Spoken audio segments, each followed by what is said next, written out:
parang kalakal mga kapalaboy. Lapitan natin mamaya. Ayan, ito po si tatay po. Kita ko po si tatay sa karsada mga kapalaboy. Siya po yung nasa karsada na ang hawak niya po yan po. Yan po yung pang ano niya. Tapon lang ng basura. Ano po tatay pangalan niya tay? Convention. Si tatay Hubencio, pilido po. Patunog. Patunog, si tatay Hubencio Patunog. Si tatay, ilang taon na po kayo tatay? 71. 71. Nakaka-inspire yung mga kapalaboy yung ganito. 71 years old na po. Nagbabanat po ng buto. Nasa karsada po siya nangangalakal. Ganito nung kailangan po tulungan natin mga kapalaboy. Napakabait ni tatay Bencio. Sana mga kapalaboy tulungan po natin mga ganito. Tatay, may sakit po ba kayo? May nararamdaman kayo sa katawan? Minsan, ito, Ano po? pag matulog ako, nakabaluktot. Nakabaluktot yung pinakaano niyo po Kaya na. nung nahulog ako sa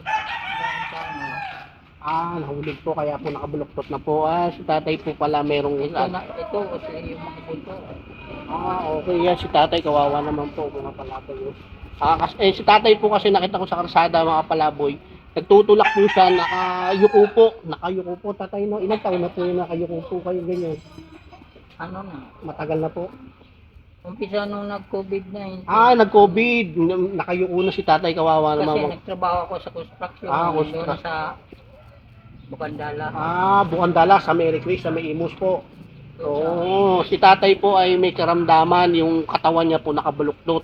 Nagchachas. Pag matulog nga ako, nakabaluktot. Ganun po. Pag-gising, ang sakit, hindi ako makatayo kagad. Kawawa naman si tatay. Mga sir, ma'am, mga kapalaboy po, mga Yung gusto. asawa ko naman, ano rin, dinaramdam niya yung binti. Yung binti po. Pinupulikat. Pinupulikat. May edad na rin po yun. 74. Talaga, nakaka-inspire ng ganito mga kapalaboy. Kahit na may edad dalawang mag-asawa, nagbabanat po ng buto. Kahit na yung nakayuko na mga kapalaboy si tatay, nagtutulak po para meron lang pangkain. Nakita ko po nagbenta po siya sa Kalakal mga kapalaboy. 10 piso po nabenta niya. Hinabangan ko po siya sa karsada. Ngayon nakakausap ko na po siya. Sir, ma'am, mga gustong tulungan si tatay. Mga kapalaboy, magagandang puso po dyan. Tulungan po natin si tatay sa karamdaman niya, sa kanyang hinaing. Sa mga gustong tulungan, ma'am, sir, kayo na po bahala. At God bless po sa inyo lahat.